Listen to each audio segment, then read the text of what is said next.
Dios les bendiga, mis amados. En esta oportunidad quiero hablar un poquitito, seguir con esta bendición que Dios nos ha abierto, esta beta, digo yo, de revelación del tabernáculo de Moisés. Este es un diseño divino, no me cansaré de decirlo. Siempre hay una frase que ha grabado en mi corazón Dios durante mucho tiempo, que es hacerlo todo de acuerdo al modelo. Aquí no hay donde poner las manos humanas. Esto fue un hecho histórico, esto se llevó durante el desierto. Y me llama la atención que para conducir todo este tabernáculo y al pueblo de Dios, habían columnas de fuego y columnas de humo. Dios se manifestaba en una columna de fuego durante la noche para guiarlos, alumbrarlos, para poderles decir por qué camino llegar. Y también una columna de humo, que esa funcionaba durante el día. Todo era guiarlos, hablarles, porque les digo hablar, porque también la columna bajaba, la columna de gloria aquí, la columna de humo bajaba aquí. Y entonces les hablaba, entonces los hablaba, los iluminaba, los guiaba durante todo el camino. Entonces, hoy quiero hablarles, aunque no soy un experto en esto, pero cuando se habla de columnas, se habla de lo que mantiene el peso, la carga que puede tener una construcción. Y me llamó la atención que la Biblia dice en Éxodo capítulo 36, en los últimos versos, que Dios puso 5 columnas. Le dijo a este hombre llamado Moisés que hiciera 5 columnas, y las cuales usted puede ver, aquí están las 5 columnas que marcan la entrada a lo que se llama Mishkan. Los hebreos dicen que ese es el tabernáculo de Moisés, pero se le llama Mishkan a la parte cubierta. El atrio no tiene cobertura, el atrio tiene la luz del sol, pero el lugar santo y el lugar santísimo están bajo cobertura. Entonces ahora quiero hacer un viaje con ustedes para poder hablar de estas 5 columnas. Y yo quisiera que me acompañaran.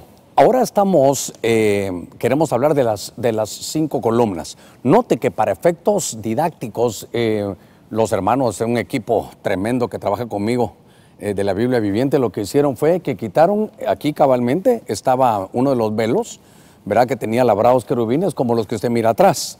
Y aquí están estas 5 columnas que estaban forradas en oro y sus bases eran unas bases de bronce. Estas 5 columnas marcaban la entrada del atrio. Aquí estamos en el atrio, del atrio al lugar santo. Y aquí estaba la mesa de los panes, y note qué hermoso, porque entonces aquí estaba el candelero que tenía el sacerdote que iluminarlo para mantener la luz que podía tener el sacerdote para, a la luz de ese candelero, poder comer del pan y poder saber del altar del incienso. Eso me habla a mí de que bajo la iluminación del Espíritu podemos leer la palabra de Dios. Es un pan de vida, no de vida biológica, de vida más que eso, de vida espiritual. Y poder, a la luz del Espíritu, poder llevar el altar del incienso, que es la adoración, para entrar en el lugar santísimo. Pero hoy quiero hablarle de estas 5 columnas. En el libro, porque es todo lo que vimos allá, es sombra y es figura. Aquí estamos en la esencia, aquí vamos a extraer la parte práctica para la vida. Qué casualidad que diga 5 columnas. Y estas 5 columnas, en el libro de Gálatas capítulo 2, en el verso 9, dice, está hablando el apóstol Pablo, y al reconocer la gracia que me había sido dada, dice Jacobo, dice Pedro, Juan, que eran considerados como columnas. Nos dieron a mí, hablando Pablo, y a Bernabé, la diestra de compañerismo para que nosotros fuéramos a los gentiles y ellos a los de la circuncisión. Me llamó la atención que aparece Pedro, Juan, Jacobo, y que aparecen también otras columnas como Pablo y Bernabé. Me llamó la atención que aquí, en Gálatas capítulo 2, verso 9, hay 5 columnas. Y que detrás mío tenemos las 5 columnas que marcaban cómo se iba a soportar el peso de gloria, cómo iba a haber. Por eso le hablaba yo de la iluminación, por eso le hablaba de la columna de humo, por eso le hablaba de qué importante que estas columnas sostengan el peso de gloria que va a tener el poder conocer la vida espiritual. Entonces me tomaré estos minutos para hablar un poquitito de estas 5 columnas. Fíjese que siempre en el orden de Dios era Pedro, Juan y Jacobo. Pero en Gálatas capítulo 2, verso 9 que leímos, aparece que primero está Jacobo. Aquí primero está Jacobo, y eso me llamó la atención, a ver si lo encuentro aquí en el verso 9. En el verso 9. Ok, entonces me llamó la atención que dice primero Jacobo. Y es que entonces quiero empezar con algo. Yo quiero que usted vaya a ver aquí a Jacobo, a Pedro, Juan, a Pablo y a Bernabé. Pero quiero llevarlo en este orden. Número uno, ¿por qué dice Jacobo? Porque este Jacobo ya no era el hermano de Juan. Al hermano de Juan como aquel apóstol. ¿Se recuerdan los tres preferidos? Pedro, Juan y Jacobo. Jacobo murió en Hechos 12:12. Entonces el que está aquí, Jacobo, es el hermano del Señor. Y esto me habla aquí, esta primera columna, voy a hablar de Jacobo. Jacobo para mí habla del carácter apostólico. Jacobo me habla a mí del que en Hechos capítulo 15, en un concilio, dice qué es lo que va a pasar y qué no. En el sentido de una transición, los gentiles venían al evangelio y les querían poner a guardar el sábado, a usar kipam, a poner el talit, a hacer todas las actividades que hacían, hermanos, los judíos, a guardar el sábado, ese tipo de cosas. Y él les dice, ¿saben qué? No pongamos otra carga. Lo que vamos a hacer es restaurar el tabernáculo de David y que no vayan a la idolatría, que no sean a la fornicación, cuidado con lo estrangulado y cuidado con lo de la sangre. Esas 4 cosas dejó. Pero luego viene otra columna, que es Pedro. Pedro, este es un apóstol del Cordero. Y siendo Pedro un apóstol del Cordero, usted lo que mira en Pedro es un poder de convocatoria. 2 mensajes de 8,000 personas, 2 mensajes y las 8,000 bautizadas. Mire la tarea de un apóstol Pedro, de una columna. Pedro es la columna del crecimiento. Jacobo es la columna del carácter apostólico, de las transiciones, de las decisiones doctrinales. Y entonces ahora vemos que aquí está la columna de Pedro. Pedro es el crecimiento, Pedro es la convocatoria. Son columnas para desarrollar el templo que ahora es la iglesia.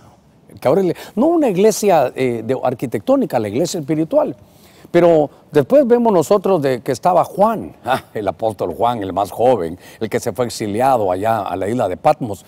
Juan, usted sabe, Juan tiene su evangelio, Juan tiene sus epístolas y Juan tiene el Apocalipsis. Y entonces a mí me habla que Juan lo que tiene Apocalipsis es la palabra revelación. Apocalipsis es revelación. Entonces Juan a mí me habla que hay otra columna para desarrollar el tabernáculo de Dios, para desarrollar la iglesia se requiere esta columna, son columnas. ¿Cuál es la columna entonces aquí? Es la revelación. Esto, ¿sabe qué es? La columna de la escatología. Tenemos que funcionar, por eso dice, creo que es en primera de Corintios 14:26, ¿qué hay cuando reunís? Hay salmos, ¿verdad? Hay doctrina, pero dice, hay apocalipsis, hay revelación, hay dones de lenguas, de interpretación, 5 cosas, pero entre ellas está la revelación, la escatología. Luego viene Bernabé, que esta es la 4ª columna. Bernabé, algunos dicen hijo de consolación, puede ser en hebreo Barnabá o Barnabi, que es hijo del profeta.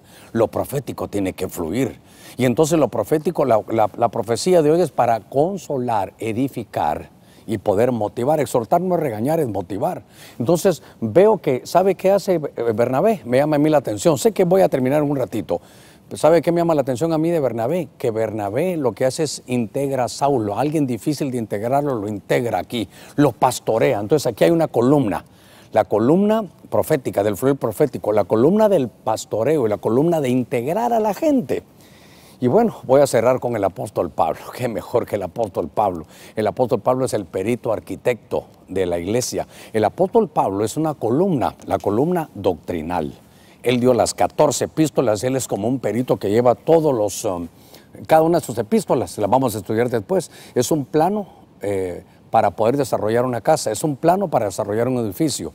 Las 14 epístolas de Pablo son 14 planos, digamos, espirituales para edificar. Así que esta oportunidad hablamos un poquito de las 5 columnas. La repito, son 5 columnas importantes. Jacobo, el carácter apostólico.